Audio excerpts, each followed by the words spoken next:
like to invite our guests up here. We got Eric and Eric, who are our Yellowtail experts. So I don't know about wow, you came.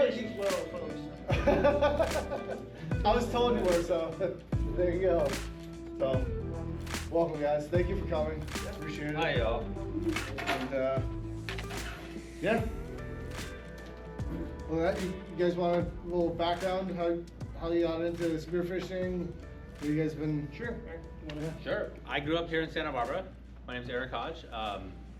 My father and mother moved here after they were married in 1969. My dad was a pastor at a Presbyterian church here from 69 to 74, and they went through some hard times, and he tells of this really beautiful story. In 1969, in the summer, he was at Ledbetter Beach, and he was hanging out on the beach, and some guy walks in with a few little perch and a mask and snorkel and some fins and a little pole spear, and he asked to borrow it. And he went in and he found a world that he never knew existed. So I was born in 1975, and my dad started taking me out on the boogie board when I was like 8 or 9. So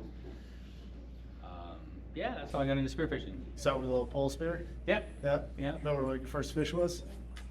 Oh, it was a perch about 4 inches long. There you go. Yeah. Little perch. Yeah. I was so excited. Yeah, I bet, yeah. So yeah, that was it. I live in Ojai since 1996. So that's how I got into spearfishing. How about you, Eric? I've always been kind of a water guy. Like I played water polo and stuff in high school, and at 19 I was in the Navy, and then I was out at St. Clement Island doing some work out there, and I had a chance to dive the closed areas in St. Clement Island and snorkel around, and I was just kind of snorkeling. I had a surf suit on and a mask that I had, and a set of fins, and I kind of started like, oh, this is pretty cool, you know. And then my buddy Blaine, who's in the back there, way back here, we started diving into Avila a lot. And I remember like Churchill's and a surf suit, and I was telling this story today that I used a shaft, an extra shaft that Blaine had, and we took a piece of bungee cord and we made a Hawaiian sling out of this shaft, and it worked horribly. And we would swim around at like 5 feet of visibility in Avila and try to shoot anything we could. Yeah. And that's kind of where it started for me. Yeah. Did you ever land anything with that homemade sling? Probably not. Probably not. No, but we did a lot of swimming. Oh, yeah. Yeah, your reps in then, huh? Yeah, and then from there, actually, my connection to here is I'm a fireman in Montecito. Oh, okay. And but Blaine and I took a trip. I can't remember if it was on the Truth or the Conception, and I met you guys may know him, Nils Larson. And Nils and I became friends, and then I started meeting all these other jokers, this guy and that guy over there. Yeah, and so I kind of found myself in the Santa Barbara freediving community, which has been really, really cool. Yeah. Yeah, so that's kind of my start. Cool. What was your first fish, you know? Oh, it's one of those orange ones. Like, It's orange groupers. yeah. I hear they're They're delicious. tasty. They're tasty. And they I swim heard very that. fast, so it was pretty easy. Yeah, that's why you can't take them. They taste too good, right? Yeah, I've heard they're quite good. I like that fish. Cool.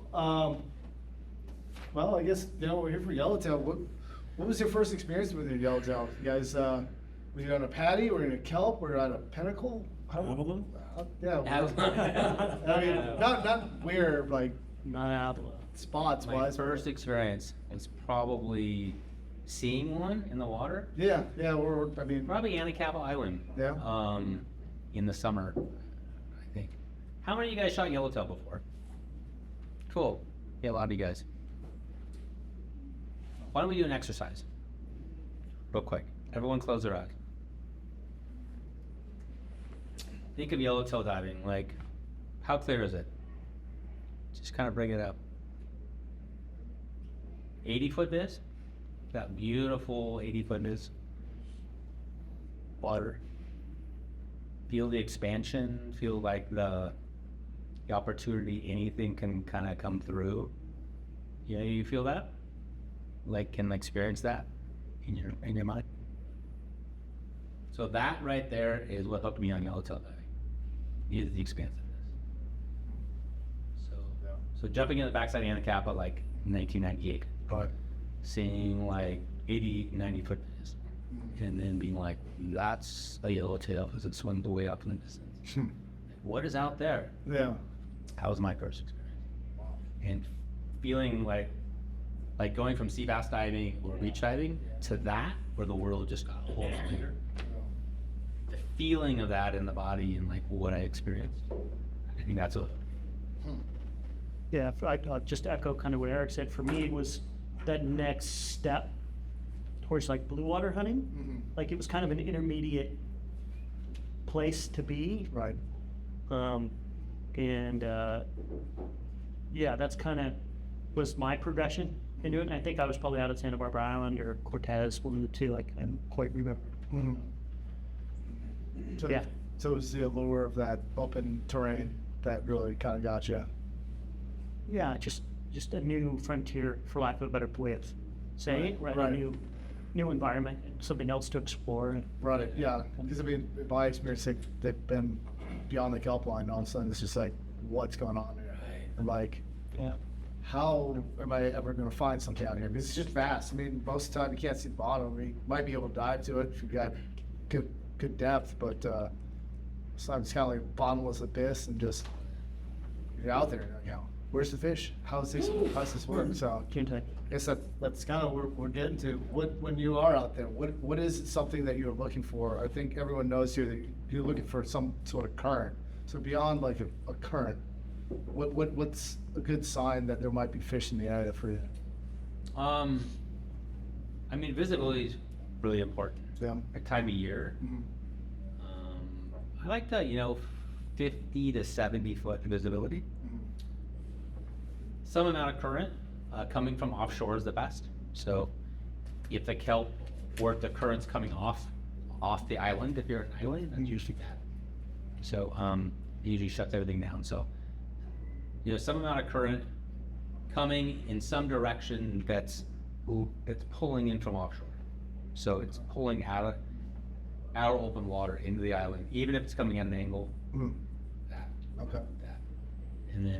And then the uphill current, right? So like at Cortez Bank, we'll just do a loop around it and find out where the uphill current edges and follow that all day. But what do you mean by uphill current? So it's like where the current's coming in to the reef or the kelp bed or the bank. Okay.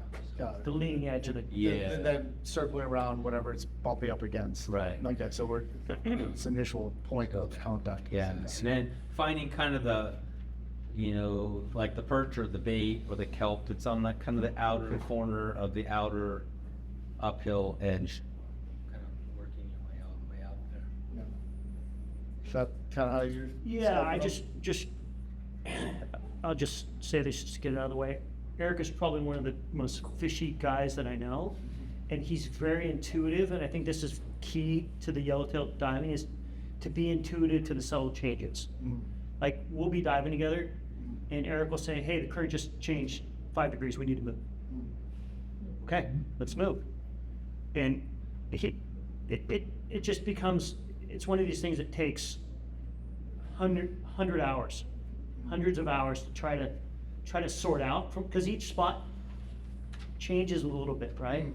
So that innate knowledge of kind of knowing these different spots and how they react and how the bait reacts to the changes in the where the current's running is super important. Kind of relative to that, whatever the structure is there. Yeah, exactly. Like, so you may have a rock structure that one side is vertical and then the backside slopes off, right? So when the current's running this way, the upwelling comes on that leading edge. You want to be, 50 yards outside that leading edge, because that's where all the activity is coming. But if the current's coming the other way and it's sloped like this, you're not getting the same amount of upwelling. The bait may not be running in the same way, right? So I've been fortunate, right? I've shot yellowtail in New Zealand. I've shot yellowtail a lot in Baja. And the fish, like, I'll use both of those as examples. There was no current. They were just milling around. and it was just over structure, right? And sometimes even in Baja, I've found them where you're diving in 20 feet of water over sand, and some of the photos that are in the little slideshow I put together were taken in 15 or 20 feet of water, where the yellowtail just smashed the bait up against the beach, and they're just doing patrols and picking off sardines or anchovies along the beach, and you just slide in there. It's. But I think the visibility, like Eric said, the visibility, the current, and the amount of bait in that area really has a big impact and success. I won't even get in certain areas if it's just dirty, because it just doesn't seem to. I don't know if it's that I can't see them or they can't see me, or what the combination is, but That's what I was going to ask. So, because you alluded to 60 to 80 feet of this, and is that so you can see them, or you feel that they're in areas where I mean, obviously, if it's 5 feet, you're not going to see them whether or not they're there, but at 20, 30 foot, why is it? Because you don't want to dive that kind of condition, or why it's usually because I don't see them. I think they stay more on the bottom. Like there's, I think, something about the clear water, especially up here, like piques their curiosity or something. They just like it more. Yeah. Okay. And you can just access them more. They seem to. Even like there's a fine line between like 40 foot this and 60 foot this, where you have to dive deeper in the dirtier water. And I just don't like to do that. it's harder mentally to dive. Kind of lazy. Oh yeah, no, especially when you're at the bottom that you're not sure where exactly it is, and it's dirty. I don't know, I get a little spit by it. An old timer told me like 20 years ago, he was like, when I would go out, he's like, and he would see the old timers out there who are really good at shooting yellowtail. He's like, pay attention when they're napping on the boat. Okay. And look at the conditions, because that's not where you want to be in. Got it. I was like, oh, got it. If I just want to dovetail into what Eric said, the thing that kills yellowtail is their curiosity. And Eric just said curiosity. Stopping. Whatever you can do to get those fish's attention makes all the difference in the world. No.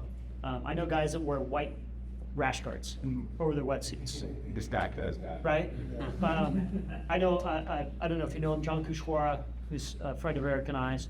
He takes a white rag and ties it along his float line to give it action like it's bait or squid or something to get their curiosity, right? Sure.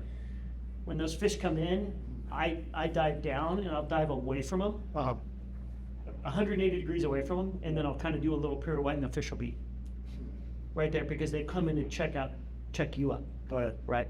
These little waves, strumming your bands, there's all kinds of little tricks. Sure. Tend to entice those fish to come in.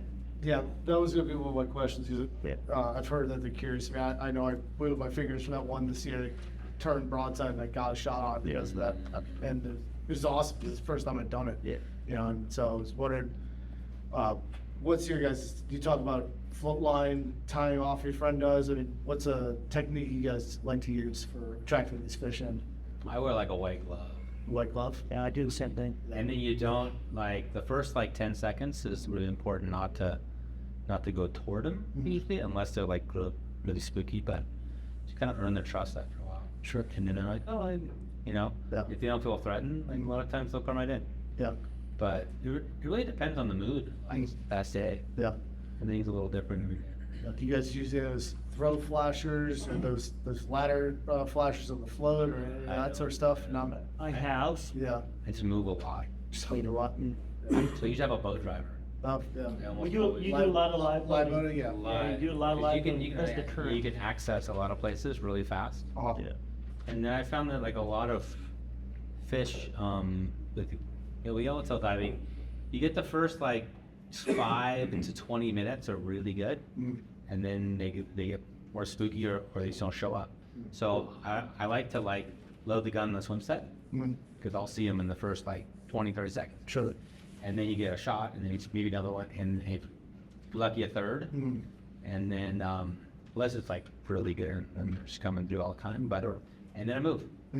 So you're kind of in fresh fish a lot. And unlike sea bass diving, where you kind of want to slide in and be really quiet about your movements, hand loading that anchor chain down. It's like the anchor chain is like the dinner bell for Yellowtail. And when I jump off the boat, I try to make as much noise when I hit the water as possible. Okay. And I do the same thing that Eric does. I load my gun ahead of time. Because a lot of times, right after the anchor hits the bottom, or you hit the water, those fish are coming in because they want to see what that noise is. Right. Another thing that I've learned actually from Eric Kett, well, we were in a tournament years ago together. I'll slap the water with my hand, or I'll slap the water with my fin to make noise, Sure. to bring those fish in because of that curiosity. Kind of like mahi. Yeah. They just, their curiosity is what kills them. And I don't know if Eric's had this experience, I'm sure he has, but I don't look at the fish. I kind of like tuck my head down and kind of look this way, or I'll kind of look at them from the side, but I don't turn my face towards them. For whatever reason, it seems to me that they react to that. Yeah. And so I always try to kind of, Side eye. keep them in my periphery or not look directly at them. I don't know, Eric. Yeah, you keep them like right here. And then like just kind of there's a trust that hopefully they'll come down. Right. And then if you see them like go that way, a lot of times I'll go down and let them come down to me. But yeah, it's a lot of moving and looking. Yeah. And then you'll find the spot. Like I'll find the spot for like an hour that's really good. And then as soon as like I do a drift or two that I don't see anything, I'm like, okay, next. I'll go somewhere else. You, Tubby. You guys want to watch this? You put this Oh, sure. Yeah. These are just some random photos that I just kind of put together quickly of some yellowtail that have been taken.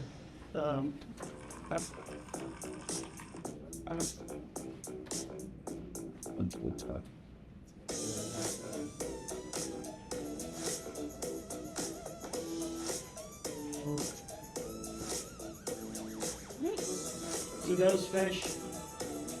All those fish were over 40 pounds. And we shot all those fish in about, no, I have this to this plane. We shot all those fish in about 4 hours, maybe less.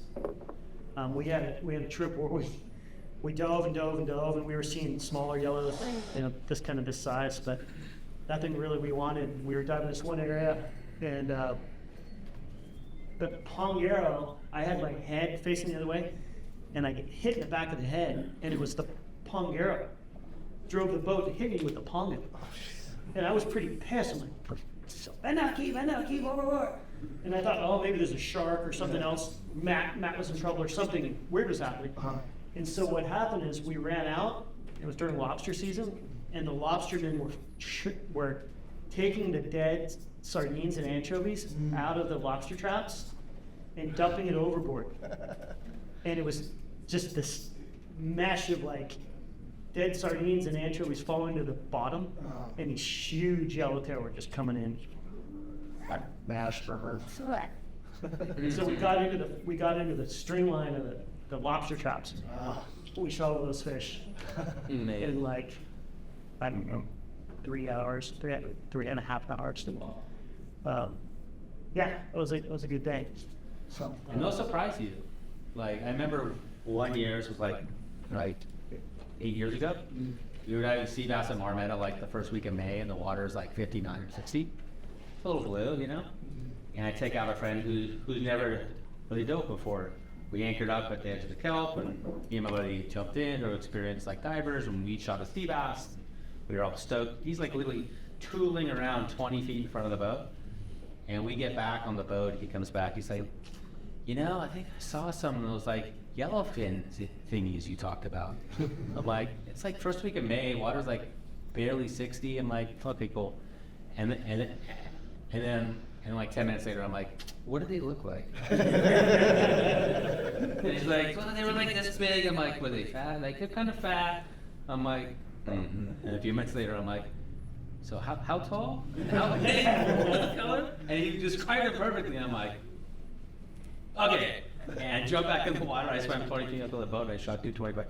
I put it in like a time of year that you would never got anything right in front of the boat. Yeah.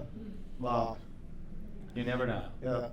You said 59-ish, something like, 60. so, I mean, what's the water temp you're kind of looking for then? So that seems 66. awfully cold. 64. Yeah, 64. 64 to, I don't know, I was talking Catalina like 73, Yeah. like a lot of them. So mid 60s and low 70s, kind of. There was a year at Anacapa where they all came in at 63. I remember diving early June at Anacapa, and there was a bunch of big yellows, and it was 63, and it was pouring rain. Huh. So you never know. Yeah. Yeah, they have these term is mossbacks, right? And those are the home guard fish that never tend to leave. Those are the really big ones that kind of always stick around. Sure. And you can kind of find them. It's really about the alignment of the conditions, more so than the time of year, maybe. Right. I've had the same experience as Eric has. I've shot sea bass at Armada and then been swimming back to the boat and had yellowtail come by and go, shit. Yeah. Yeah, I think it more so it's more so about the conditions Yeah. than maybe the time of year. So And the big cycles of like El Nino, La Nina, we're kind of in like a La Nina-ish. So for the last 3 years or so, it's been like not as many out here. So I remember like we were in those cold water years like 2010 to 2013, and some of the old timers like there's no more yellowtail. And then 14, 15, and 16, it was like there was so many yellowtail. I mean, 2015 was anyone diving? It was crazy yellowtail diving. Did you see that? Yeah, I remember I was at Alani with a couple guys, homeless guys, and we were about to shit. Same thing. I remember Yellowtail was like, we were looking for another trash fish. I put my favorite fish, but you know, we were shooting so many of them. There were so many yellowtail. I went to Anacapa March 31st that day, and I think I landed 7 out of the year, March 31st. And that year was so incredible.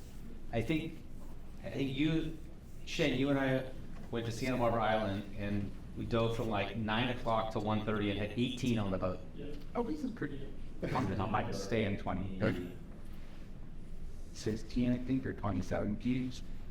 I was on the boat with Terry and Bill, and Bill like shoot my limit, we're at SBI. Yeah. I shot his limit and my limit. Yeah. Like, and sea batch limit within like less than 2 hours. Oh yeah. There's so many fish. I know exactly. It's crazy. There's like so many fish that year. I told I told him, like, drop me off anywhere at the cap, I promise you this. I'll get it. Anywhere. $100. I was that confident. I'm like, dude, it didn't matter where we were. I swimming into the boat, like someone over there, like literally dropped me off, and I. It didn't matter. 3 minutes later, like came out with one. He's like, oh god, dude, like he's randomly just threw me over. This is where it was. Just they were everywhere. They were everywhere. So Infestation. those are really beautiful memories. What about that year, do you think, in particular, brought the fish so abundantly? Well, That sounds insane. It's a big, like that warm water that maybe is like Cedros Island. Uh-huh. That whole like body moved north probably 400 miles or more, and moved north for a couple of years, Okay. and that was the peak of like the movement. Got it. And you know that usually hangs out like mid, maybe Baja range. And we'll sing, you know, where Baja was pretty like not very good diving hunter that year on the Pacific side, but we had wahoo and tuna, Yeah, Dorado. mahi, and it was just magical being able to go to Anacapa Island and just see yellowtail all the time. It's so amazing, and then just go all over the place. Some of those photos were from Cedros, if anybody's curious. And I'm happy to share anybody has any questions about diving in there. Yeah. Oh, you know, I don't know, maybe you'll touch on it, but when the fish start getting kind of that size, be very, very cautious. Yeah, that's what I'm gonna get to, big gear. Because I shot one this year, small, 17 pounds, is out with Ian, and that thing kicked, like, just took line. I was amazed by how strong even that small fish, if you can only imagine, so if you don't get a great shot that isn't like really hurting it, how much that would take on you? What kind of gear you guys running? I mean, obviously you're not shooting inline, so. Oh yeah, I should do. Oh, you do? Yeah, just hold on with your teeth. No, I don't. I only use a 50-foot flow line or float. Oh, no, you're serious? A short line. Yeah, okay, so you just short on, okay. And so I just pull hard and maybe use a float. Try to just, jump in where they're in the top 30 feet. Yeah, so Yellowtail like to, I don't know how they got this in their synapses, but they will go to the rocks to try to tear out. Right. If you allow them to. Where sea bass, you kind of have to let them play. Sure. A little bit. They're a lot softer fish. You can toggle right under the skin of a yellowtail and it'll pull. Okay. They're pretty robust fish. I use a shorter float line, and if I can, I use a single wrap because I don't want to give them any extra line. Right. I was with Blaine, who's my buddy sitting back there. Yeah. We were diving down in Baja this last year, and I had just got back from shoulder surgery, and it was my first time back in the water. And I shot a big yellowtail, and before I knew it, I had 3 or 4 wraps of 500-pound tuna or mono around me. Luckily, the pond was about from here to the wall, and all I could yell was gaff. Wow. Pond came over, gaffed that fish on me, and I was able to unwad myself. But be very my train of thought is shoot those fish in the head. Don't take a bad shot. Yeah. Like shooting pargo or grouper or something like that. It's. So you guys are running inline with short. I floats, do. You do? I just shoot run breakaway. 400-pound mono. And Okay. That's maybe 16 feet of 15 feet of shooting line. I just move a lot. Yeah. So I just try to get into the spot where they're coming for that little tiny window up near the surface. Yeah. Just running like a little lifeguard can on the I back. run like a little blow up one. Yeah. Well, it's not very big, but it's this big. Okay. And then it's nice for me with a 50-footer is because you can hop on the boat really fast. Sure. I'll just you'll see if you're ever out there and you see me. I'm just dripping, and I'll go over there. If I'm sitting over there, and I'll come back to it. It's like because those fish will be I'll pop up here and pop up there. Yeah. So problem with reels. yeah. So Yeah, well, I'm done with mine. for padding hopping, I use a reel gun. Okay. It's just easier to get in and out of the boat. It just makes things cleaner for me. Sure. I use a 7-liter Rob Allen on the end, and I'll tell a quick story why I think it's important to do that. Sure. Um, You're running a float with a reel? No, my padding. Oh, your padding is a reel that- hopping is a When you Rob got Allen breakaway, you run reel. the 7. Correct. Got it. Okay. And then when I'm off the boat, doing coastal diving, I dive with a breakaway system. Got it. But I was in Mexico with my oldest son. My oldest son had a reel on his gun, but he didn't feel 100% confident based on the size of the fish we were shooting. And so he said, "Dad, can I use your other float line and your float?" I'm like, "Yeah, sure." Sure. So I gave him my other float and my float line. He hooked it up to his reel gun. I ended up shooting a big fish, and I had a gun malfunction where the gun caught the shooting line. As the fish swam away, the gun was going with it. Right. I let go of the shooting line to grab the gun Yeah. and missed the gun, and the fish took off with the float line, my shaft, shooting line, and no float on the end. So of course the gun popped off and flew to the surface. Right. So I grabbed the gun and I was spent 5-10 minutes looking around. Like, well, just gotta call the locks. And we went to a different spot. And on the way back down, I was like, "Hey, let's just stop. Let's just stop and look around." And we're driving in the boat, and my son goes, "Hey, what's that over there?" "Oh no, let's go check it out." I see my float line on the surface. I'm like, "Oh, my float line, that's cool." I was super excited to just get my float line back. Right. And then I grabbed the float line and I started pulling it up, and I looked down, and the yellowtail's dead on the bottom. And it swam 75 yards from where I shot it. I just couldn't see it. Right. So I think using a lifeguard can put a stop on the fish or float, It's really important. and probably more important is visibility.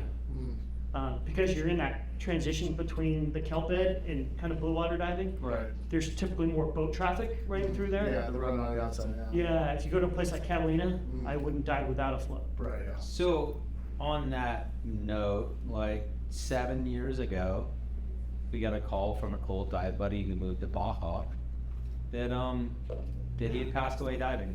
And Eric and I flew down there on this little plane the next day. And what happened was he had, we actually buried him in Baja. But, yeah, they found him on the bottom next to like a 40-pound yellowtail, he's 60 feet of water. My beat. Huh? The first section. Yeah, it was Duke. And so we dealt with him a lot. He most likely had a heart attack. He was older, but the fact that he probably didn't, he was pushing his limits on float line and float too far for his age. So it's really important to really stay in those limits. I had the time was Shenway almost died like 9 years ago now. That was a real wake up call for me. I was trying to keep up with him and his brother, and they were like 22 and I was 40. They're not trying anymore. Yeah, there's no fish. There's no fish out there that's worth dying over. Not a lobster, not a fish, nothing. Right? We're out here to have fun, and let me back up just one second. Duke was kind of my mentor, right, in spearfishing. I don't know if anybody knows Duke Brownfield or has heard of him, but he was a really hard, salty ex-SEAL, Vietnam era SEAL. It was really, really hard to deal with, but he was really knowledgeable. He was really smart. He was really smart, and I learned a lot from him. I've learned a lot from Eric. I've learned a lot from Eric Kett. I was going to say this for later, but what I was going to say is, no matter what you're diving for, always dive with people that are better than yourself. All right. And that's how I learned 99% of the things that I've learned is diving with guys like Eric, Duke, a lot of other people. But that knowledge transfer is super important. That's why when Eric asked me to come today, I was like, yeah, I'll be there for sure. Because if I don't share this knowledge with people like you, it doesn't go anywhere. Sure. Right? It doesn't continue the sport. It doesn't allow for growth. So I just wanted to share that. Sorry. No, I appreciate it. No, I mean, that's great. 'Cause, I mean, that's what we're all here for. I mean, we've got a very novel experience here, and we've got you guys up here who are obviously very successful. We've got Ian back there, who's founder of the club, has done all of it too. I mean, I've dove out with Ian. He's shot a number of fish. Everybody here's got all sorts of experience. I know that Bradley's relatively new, so it's great. This is what we need. We need people that have done this. Well, but yeah, you got your first sea bass. So. Yeah, thanks. Scott's like, what's So just look around. Scott hasn't shot one yet. Well, I shot one this year. I can't tell you how many years it took me when I started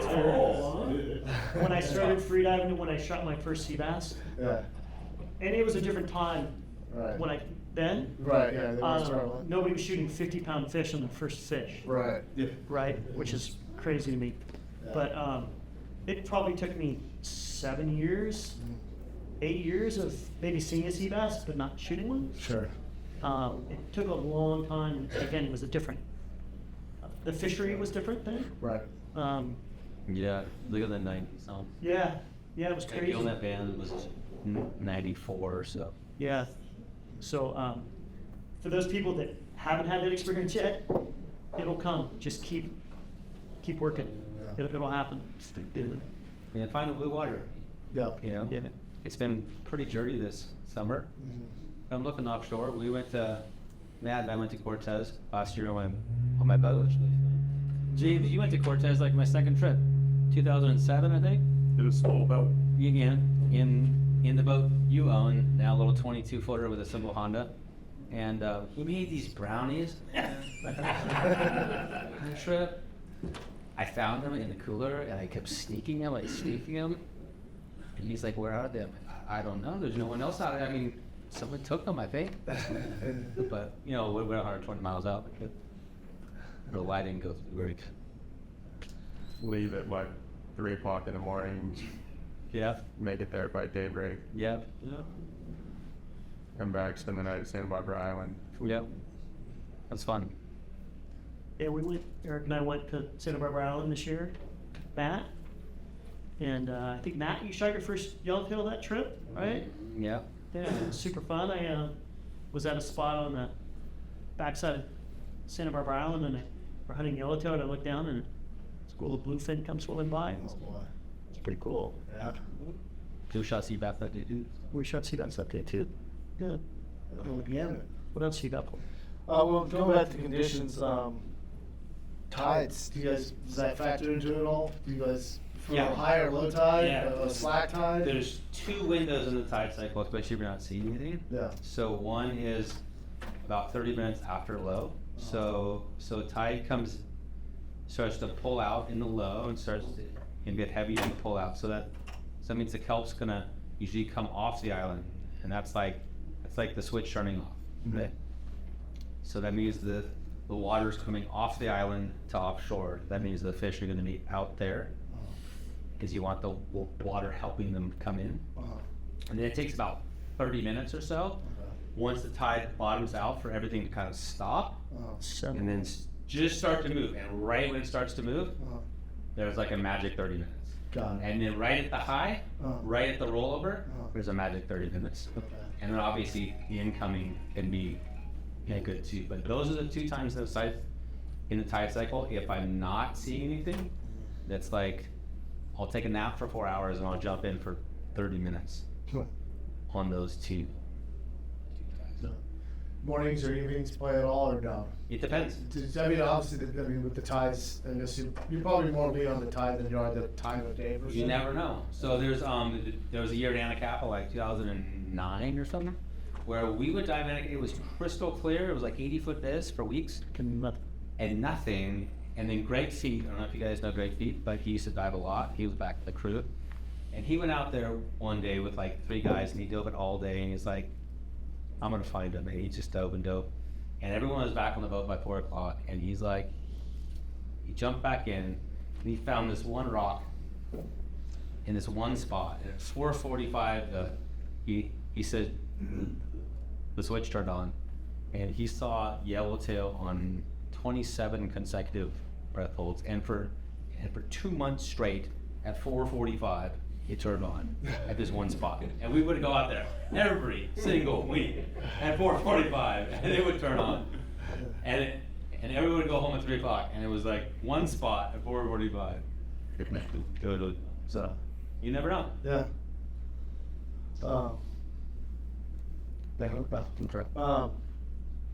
What size gun you guys using? If you're like out in the blue, what are you looking I at? use a 60-inch shaft gun, kind of a standard Lum issue I built in Matt Lum's garage in like 1999. Yeah, okay. Yeah. The same thing I've used for like 25 years. Sure. I wish it was a little bigger now to be able to tell, but Yeah. I used a 62-inch Ono, Okay. a Darrow one Ono. Yeah. That's my kind of go-to yellowtail gun. Sure. Kind of depends on where I'm at.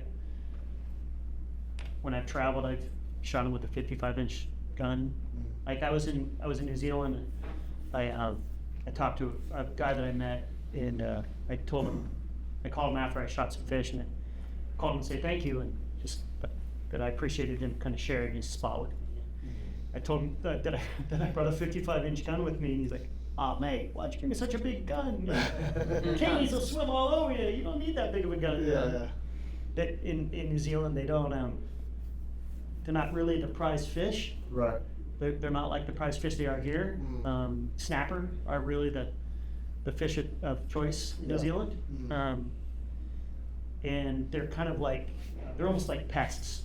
Right. But there's so many of them, and if this is a room and I'd be in the center of it, there'd probably be 50 to 75 yellowtail in this space. Yeah.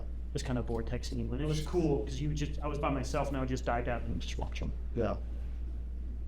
hey, can we talk about fish care for a minute? Yeah, absolutely. About 6 years ago, I started ikejime, a seikajiming fish, so spiking, wiring, bleeding. Yeah, it's amazing. I mean, I get like maybe a couple weeks out of the freezer on Yellowtail, a month and a half. Matt, you and I were eating Yellowtail 6 months later, a week of G-Made? I pulled from A week ago from September at Cortez Bank, last year, and it's still such a G-Made. And it's really important, like, if you guys don't know how to do that, it's amazing. Especially, like, we're really honoring the fish, or we're really bringing it to the table in the best possible ways that last the longest, Wow. and so there's no waste. What is it about that technique that makes meat so much better?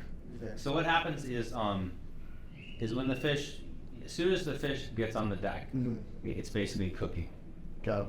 So that means the meat starts basically the decomposition process. So when you spike and you put a wire through the spinal column, you're severing the nerves from the spine to the meat, so the meat doesn't know it's dying. So there's something called ATP. We have it in our cells, and it's like the proteins, enzymes, and sugars that our cells like feed off. And so what happens on a fish or any animal for that matter, when they die, that like 20 minutes of basically a suffocation process, it's using up the ATP as fast as it can not to die. And so what we're doing is when you eat sashimi that's really good and all those like nuanced flavors, you're actually tasting the ATP in the meat. And so what that does is as the cells use the ATP really fast, that starts the disintegration and basically the decomposition process. So we're stopping that in its tracks, and the meat basically doesn't know it's dying. So, and there's some care you can take actually.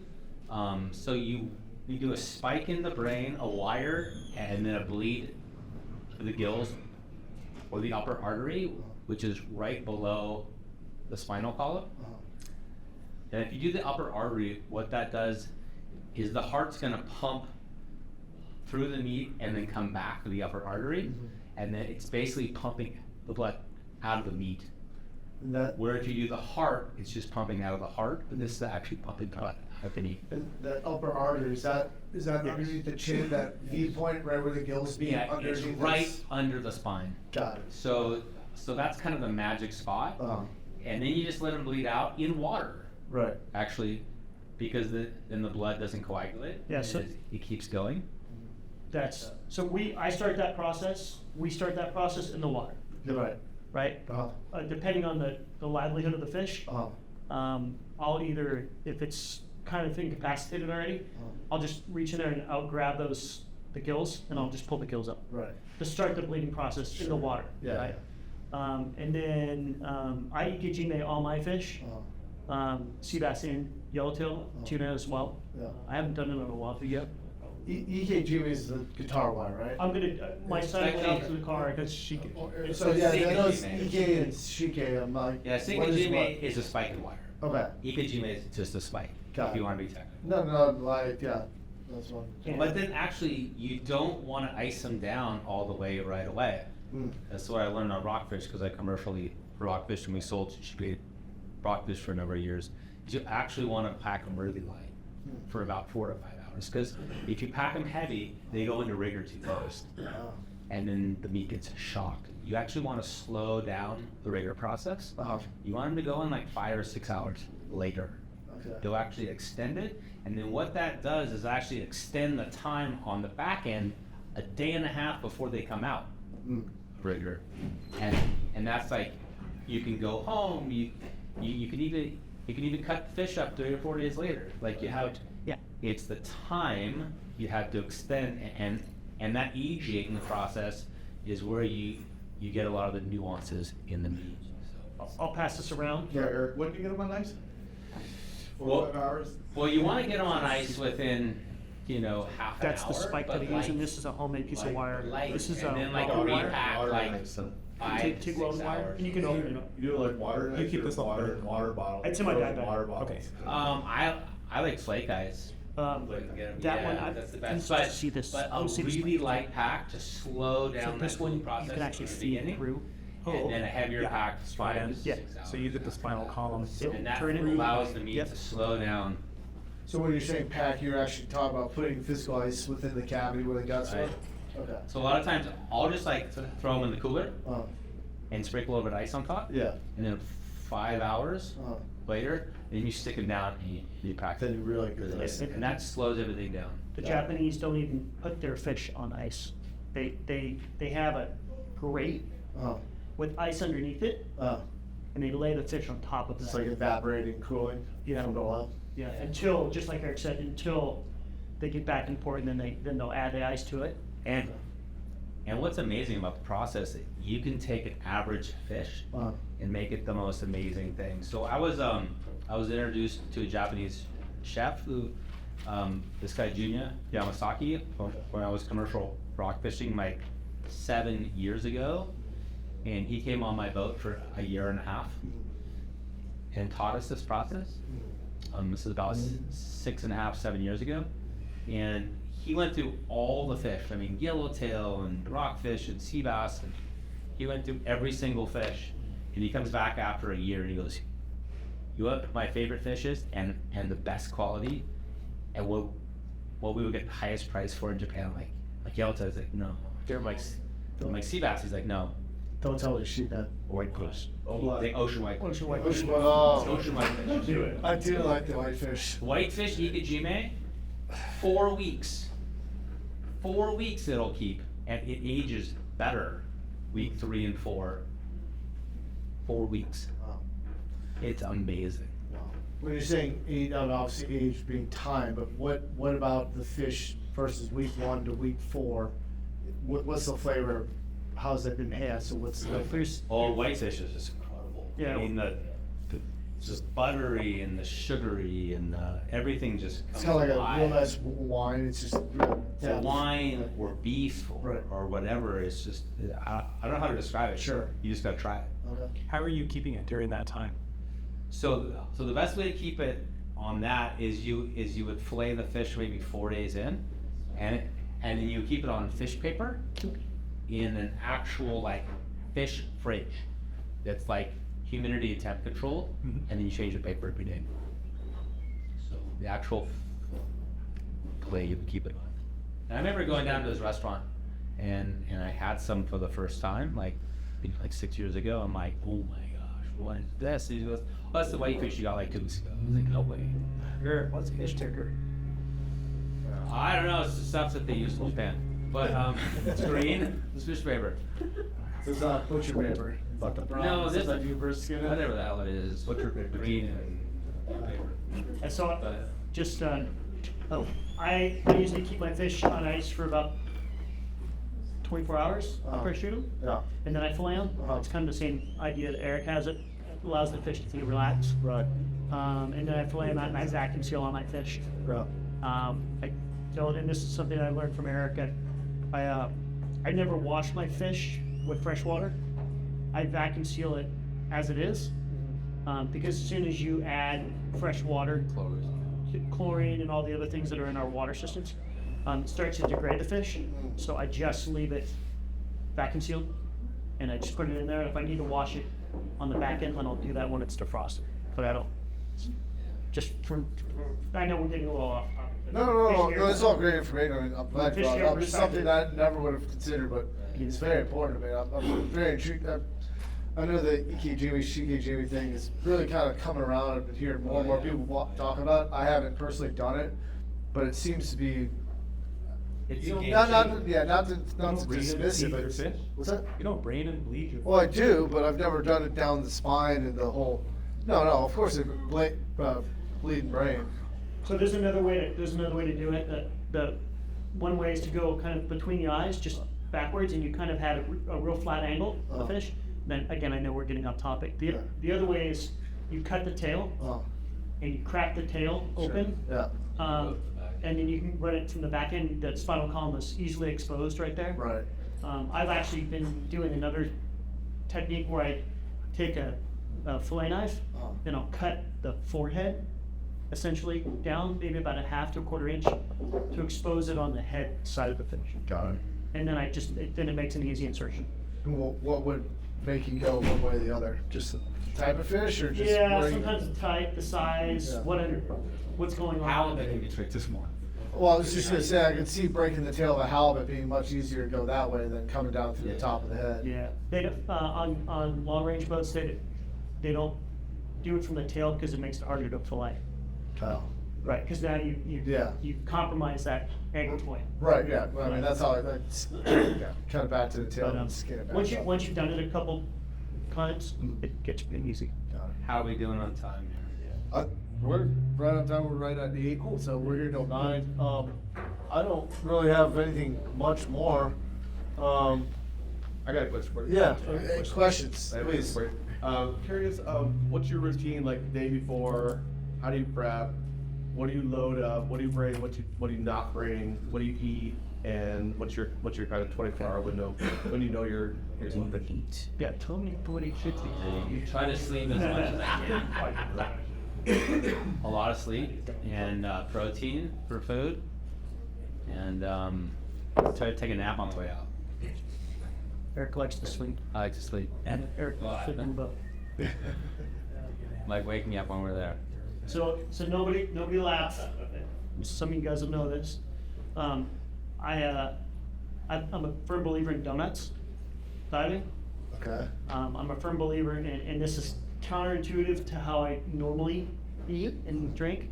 I think Gatorade is a great supplement free diving. Okay. I think donuts are a great supplement free diving, and there's a physiological reason for that. Proteins and fats are hard to digest.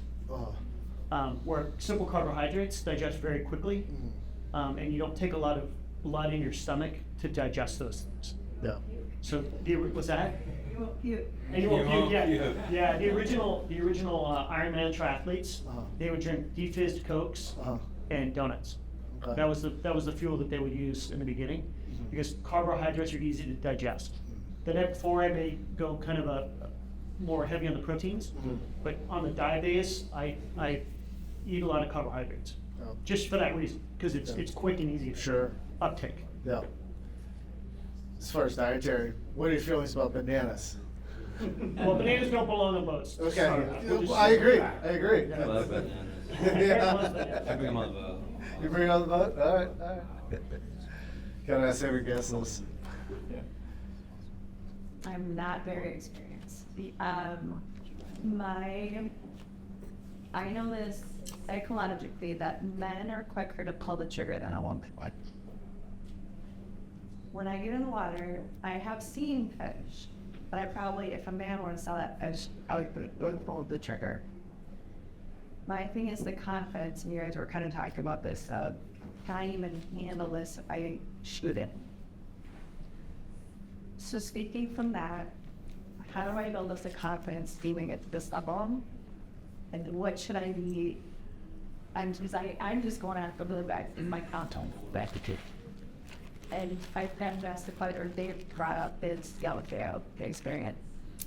But I don't know if it's just go for it and figure it out as you do it, or do you guys really put in your time and wait to actually go up? So when you say pull the trigger, can you like slow down that moment and like open it up a little bit?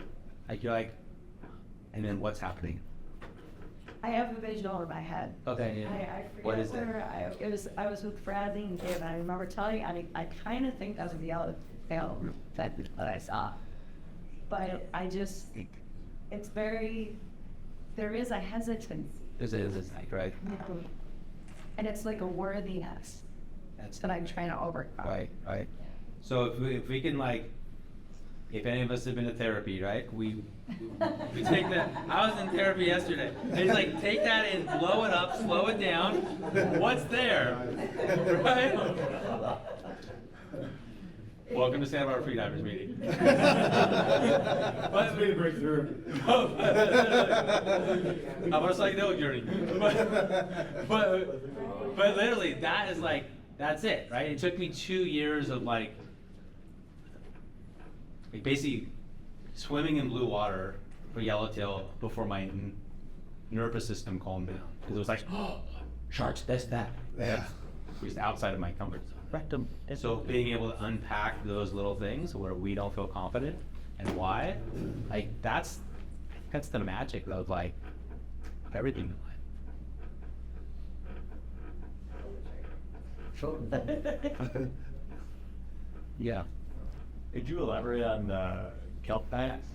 What that looks like? Yeah, so, sure, absolutely. So, patty diving's pretty interesting. It's, you say 110 or more? I haven't done my, it's exhausting. Yeah, it's a lot. It's a lot physically because you're in and out of the boat so much. But I would say 1 in 7 patties, 1 in 10 patties is maybe holding fish. 1 to 70 for me. 1 in 70 for you at 0. That's why I'm good. That's why you're good. And I've had like between Anacapa and Santa Barbara Island, I've jumped a bunch of patties over the years, and I haven't had a whole lot of success there. But I have had success farther south on San Diego, San Clemente Island, backside of Catalina. Typically, the fish that I find on those patties are smaller grade than some of those big bruisers that you see coastally. I don't know why that is, but it seems to be that way. Yeah, they're either there or they're not. So you just hop in. Sometimes you can see them from the surface if the water's clear enough. And you'd be like, oh, okay, cool, they're here. Or Dorado. Like I've shot Dorado off patties here in California too.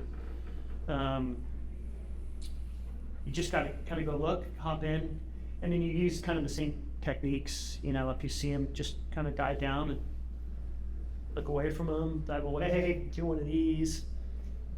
They'll come in. Okay. That happens a lot of fun, but like Eric said, it's a lot of work because you're constantly in and out of the boat, and that's why I use a reel gun for that. So I don't have to take a float line in. I don't have to deploy a float every time. I can just hop in with a gun that's loaded, get in, get out. There, also the thing with float lines and patty hobby is the angles. Yeah, Float line, you'll wrap a whole patty. with the deer and nothing lasts. And I've seen patties holding that are this big, and I've seen patties that are the size of this room holding fish. It just the patties create a micro environment that everything starts to work off of, and that's why the fish are best. Do you find better success if The patty from down current or up current or side current? We don't really know. Yeah, it's hard to tell what the current's doing because it's open ocean. I just Don't get like in. run it over. That's what I mean. Yeah, you want. Yeah, no, that's a good point though. That's a good point. You know, we see this I see this a lot, not a lot. I see this in bluefin guys that are hunting bluefin, that they run up on things, right? And if I see a patty and I have my spidey senses start tingling, I'm like, oh, this may be a good one. I'll put it in neutral way before I get to the patty, and I'll just kind of glide in, because you want to keep things kind of like calm. Are you keeping the patty at distance? You bringing it right up on the rail of the swim deck and then slipping in on it? Yeah, no, I usually I start a little farther out, So maybe 50 yards or Okay, yeah. 30 yards, Yeah, maybe swim from it. into it. A live boat, obviously. I Yeah, know, right. I know Yeah. people that have not done that. Yeah. Solo. Yeah. He's now dead and buried in Baja. So, yeah. And patties for me, I probably shot more patties that have drifted into an island than offshore. And I'm like, oh, look at that patty. And I'm watching it coming in. I wondered anything. I'm like, oh, there's fish there. Yeah. So, you really never know. But my experience is those fish have always been a smaller grade. Sure. And actually, I've seen yellowtail so small that I was with Blaine once in San Diego. The yellowtail were so small that I didn't. I've seen one about Well, they're they're patty. like, Oh yeah, but I've seen really small ones. yeah. Yeah, yellowtail will really surprise you on the time of year sometimes. So I remember one year I was antsy for yellowtail, and it was like first week of February. Look, it kind of looks. I was like, wow, it looks really clear at Santa Barbara Islands. So I just drove out there. Yeah. Sure enough, There they were. they were. And then like one February. year, like Shannon, you and Wayman and I, we went to San Nicolas Island in like 2017. Like it was like late November. yeah, like after Thanksgiving. Yeah. After Thanksgiving, I think we had 17 on the boat, like 12, 13. You just never know. Like, I've seen them. I don't know. Seen them taking it. Yeah. Yeah, Anacapa? Yeah. And that just reinforces how It's conditions. Consistently inconsistent there. well how relative the conditions are. Yeah. How relative the conditions are to the fish. Right. The fish really don't care what time of year it is. Right. As Well, long as the conditions are right to meet their needs, Yeah. they'll be there. that's one of my favorite quotes from a buddy of mine is fish don't have calendars. Yeah. You know, so they're always here in March. It's like, no, they don't. And they have tails. Yeah, right, yeah. When you're Sorry, can you back up? I always, there was a rule I thought that if a patio is anywhere close to the island, it will not move because of whistles. And if you're saying that is not true and with patio even very close to the island. Oh, yeah. Could be holding fish. I've seen them drift in and then fish come off the island and then go up and down the island. So you I've been in the water watching it come up and there's like 30 yellowtail and be like, and then they just start swimming back and forth. I'm like, oh, okay, cool. There they are. So, I don't know, you just never know. So be open to surprises, right? I mean, I always say like, I go out with 80% of my experience and then 20% of like, let's go see. Heck, you're out of luck. Yeah, well, just be like, I wonder what'll happen and maybe I'll learn. I have a question. When you guys are live boating, is there a minimum distance you're trying to keep the boat away? Or does the boater in neutral or in gear cause any issues with the fish? Is it bringing them in? It helps. Is it sending them out? Okay. I have a diesel that inboards noisy. I have a diesel on. I have a diesel on. Got it. So I might be used to it. Well, almost have the same engine. It was noisy. Yeah, mine's a 4-star. It really rattles. Yeah, no, it rattles. It brings them in. Yes, sir. Yeah, and so as far as distance goes, we just keep it whatever safe distance that is. If we're live boating at Catalina, my distance is It's gonna like 50 feet. yeah, my distance is going to be different than if I'm diving at Santa Rosa, let's say, right? Because at Catalina you need to protect the diver and you use the boat to do that. And a big dive flat, or maybe two.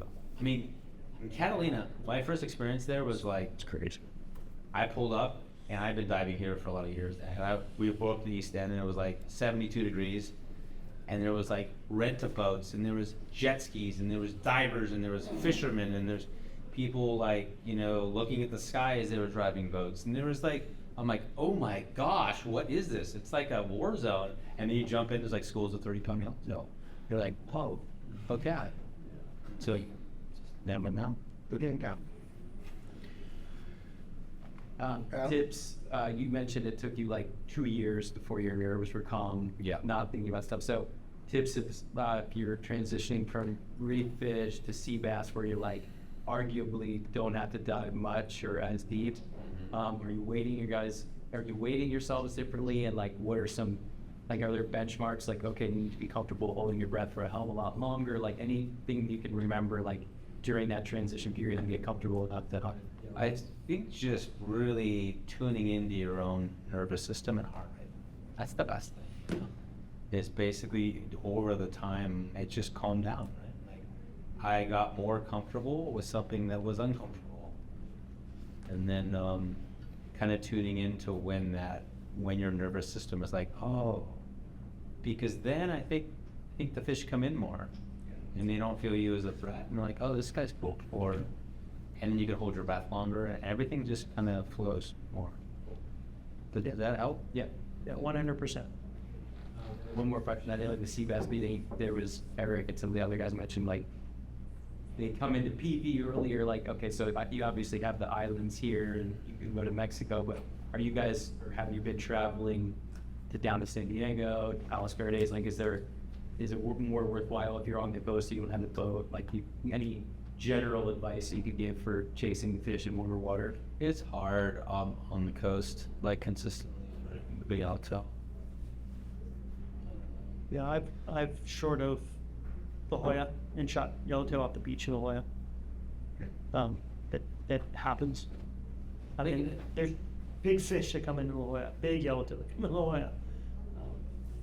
There are options, but I think. I mean, Mark Steele shot the world, a state record California fish on the coast of La Jolla. 69 pounds each time. Holy shit. Like, almost in the surf line. Yeah. 69 pound fish. Yeah. In like 8-foot visibility. Yeah. You never. I guess I got one more question. This is from my own personal experience shooting these fish. Being that it's an open environment with visibility being much better than your typical kelp dive, how are you judging distance on these fish? Because that seems to be my biggest issue with these damn things. It's like, oh, it's right there. I just watched my spear right under the belly, or it just kind of taps the guy and he's like, out of here. I mean, I remember, I'll just say this. I remember going to Cortez Bank on my boat like 2007, and we shot so many yellowtail, and they're all 15 to 20 pounders. It was amazing. And like the next day, I went to Anacapa, like first week of October. I'm like, oh, there they are. I'm like, oh yeah, they're like 20, 25 pounders. And I missed, I didn't even get one. Right. Because they were all 45 pounders. Right. Like, they're right there. And I shoot, Yeah. it's like, boom, boom. Yeah. I'm like, oh wow.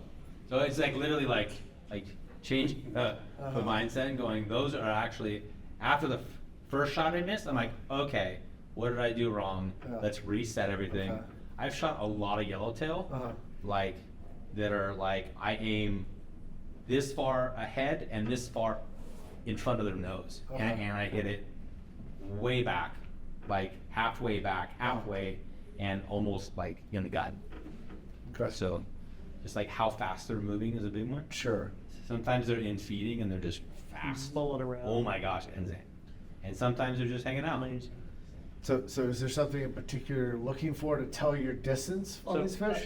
I look after my first shot. Oh, Like, so you take a feeler, if you will, and then yeah, I'm like, okay, here we go. Okay. Because I'm reorienting. I'm first in the water. It's in the morning, and I'm like, boom. Right.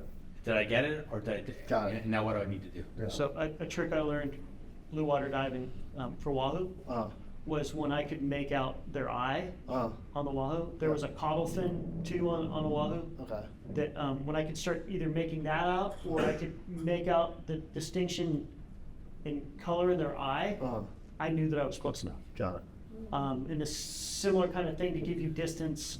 Sure. Because I remember my first like big blue water trip.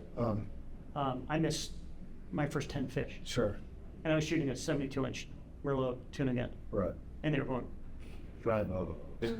right? And then you got to land, look, 5 bands, 72-inch gun again. Yeah.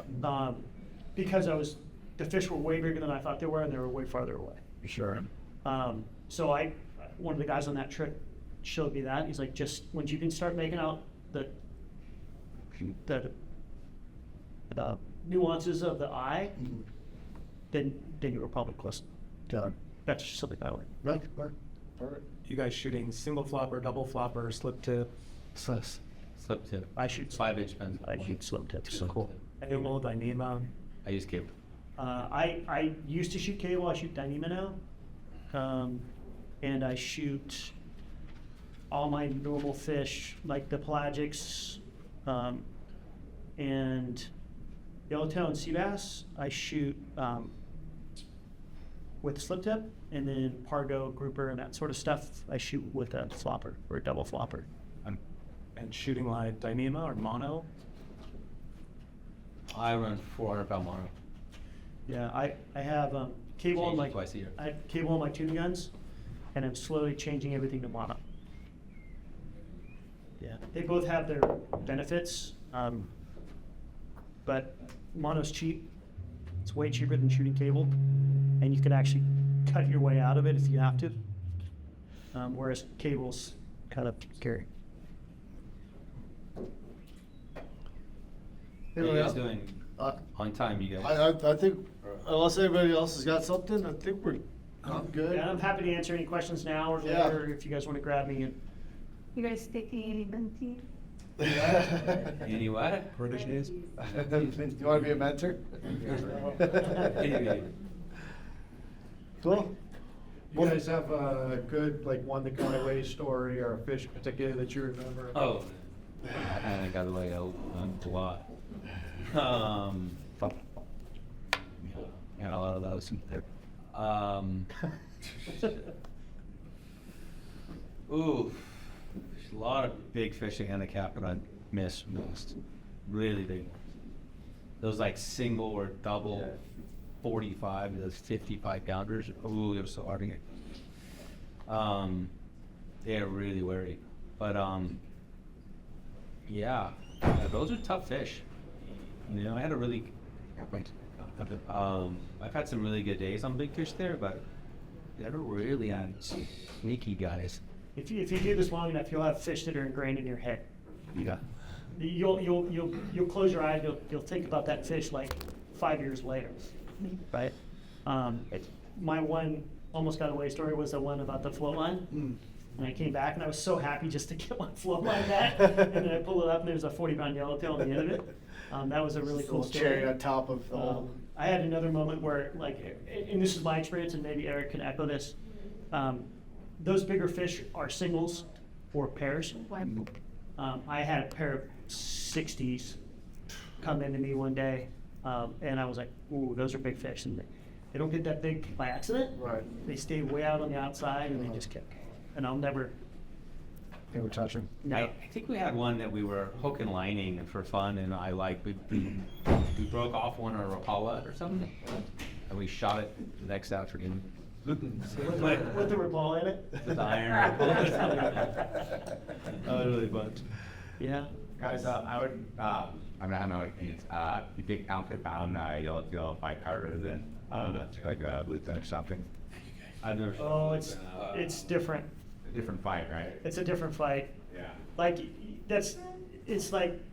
You're wilier, right? To me, like, I've almost drowned shooting yellowtail, whereas I haven't I've almost drowned shooting with that shit. Yeah. But like, the circumstances were more like, oh, I got my fin tangled versus the yellowtail dragging me to my death. That's what I'm scared of. You know what I mean? Like SBI is off the ledge, you know, up to the Oh, yeah. Yeah. up there, like beat. So a short float line and a float. Same, I do the same thing. I shoot 50 foot and I use a Rob Allen. So how far can you dive down? That's been problem. Well, like 20 feet? 40. Then run a 40-foot float line. That's all you need. Like, you know how many yellowtail I've shot and never put my head under? Like, sometimes they're right there. They're just like, you look over and they're like right there. Drag up. So you just run a short float line. Yeah. I learned that a long time ago. Or take a 100-foot float line and put your float at 40 feet. But you guys knew what to do when you shot and you felt what was going on. Yeah, you just let your gun go. You just You just let it go. And you let the float go. Yeah. So just use the float that they can't fold under. It's big enough. And use a short float line. It's a shooting line that could be a problem, but once it goes, you swim away. I rarely ever dive under 35 feet deep. Yeah, I think Kinda lazy. I've only shot a fish deeper than 60 feet once. And that was a long time ago. So, on a country far, far away. So to answer your question, it's apples and oranges. Like, shoot a big amberjack fights way harder than shooting a big yellowtail. Shooting a tuna has a different feel than shooting a. But I can tell you the only time that I really felt that I was ever truly like in danger was after shooting a big yellowtail. Yes. I did yellowtail, and while I was shooting grouper, Yeah. I had cable. Yeah. I'd shoot a 30-pound yellow, and that thing sawed itself in half Yeah. to get off. And I just watched it, I'm like, no. And it just cut itself in half. It just took off fast, still as fast as any fish possibly could. Shoot him in the Those head. fish fight.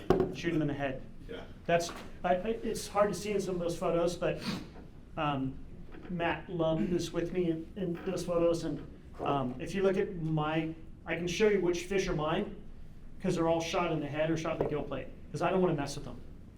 It's the same thing I do with. Yes, yeah. I only got shot one in the head. Yeah. So if you look at Matt's fish, all Matt's fish are mid-body shots. Oh, the gut. And all mine are shot in the head because I do the same thing with grouper. I do the same thing with pargo. I just won't pull the trigger. If I don't have that right shot, I just let him go. I'm kind of on that page now. I have my birthday, like many years ago, like a decade ago at San Clemente, and it was probably the biggest yellowtail I've seen. They were like 6 feet plus. Wow. just coming in at China and the sand out there. Yeah. And all I had was my tuning gun with a cable on it that I could gig most to. And I kept trying to get them, kept trying for like an hour. They'd come in, and I shot a couple of them, but the cable, they'd filleted themselves. Yeah. And I couldn't get a headshot. I was trying to get the headshot and I couldn't get it. I finally gave up, you know, but like since that time, like I always do the same thing. I try to get the headshot because it's just, especially on the big ones, you know, they just spike so damn hard. Yeah. You know what you're getting yourself. Yeah, but yellowtail on the bottom of their stomach, they have a really hard, gristly little bottom. I don't know if I've ever shot one in the head. Yeah. I like always shoot them under the spine in like, I don't know, somewhere in the guts. But there's such a gristly little thing where I just like, I shoot. yeah. What's that? I was just gonna make one more comment just before I forget, and we've done this before together. If one of us will shoot a fish, a yellowtail, leave it. You got it. Let it work for a little bit. That'll bring another yellowtail. Or sea bass. Or sea bass, right? Or in my case, it ended up one day a big black sea bass that ate my yellowtail off my shooting line. Or sea lion. Yeah, or sea lion. But sometimes it works where you can just let that fish kind of do its thing, and other yellowtail will come in to see, hey, what's Johnny up to? You know what I mean? And I know that Eric and I have kind of worked that together in the past. So that's a good technique also. I just want to share that. Follow the friend. So your plate too? Your plate's a good shot? Yeah. Almost anywhere is a good shot. Yeah. As long as they end up on the boat, it's a good shot. That's what you want. Also after that, but once you get it in. But I personally, when I'm in Baja and I'm shooting those big yellowtail, I shoot them in the head. I try my best to shoot in the head. I replace my mono like every third day down there because it chafes. Right. I've lost fish off the bottom because they sawed off.